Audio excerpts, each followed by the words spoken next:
वर्ग 4. अंधार दाटला पार आता दिवा पाहिजे, नव्या या युगात सूर्य नवा पाहिजे, जातीपातीत विखुरलेल्या या मायभूमीचा भिवा पाहिजे, या मायभूमीचा भिवा पाहिजे. डॉक्टर बाबासाहेब आंबेडकर हे भारताच्या संविधानातील एक महान व्यक्ती होते. त्यांचा जन्म 14 एप्रिल 1891 रोजी मध्य प्रदेशातील महू या गावी झाला. त्यांचे पूर्ण नाव डॉक्टर भीमराव रामजी आंबेडकर असे होते.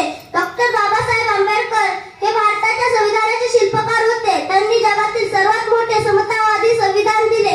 त्यांची शिक्षणात गाढ रुची होती. डॉक्टर बाबासाहेब आंबेडकरांनी सर्वांना सामाजिक न्याय मिळवून दिला होता. डॉक्टर बाबासाहेब आंबेडकर हे बॅरिस्टर, अर्थतज्ञ आणि समाजसुधारक आणि एक उत्तम विद्यार्थी होते.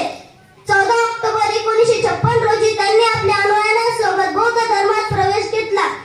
त्यांनी शिका, संघटित व्हा आणि संघर्ष करा असा मोलाचा संदेश दिला. 20 मार्च 1927 रोजी महाडच्या 14 तळ्याचे पाणी अस्पृश्यांसाठी खुले करून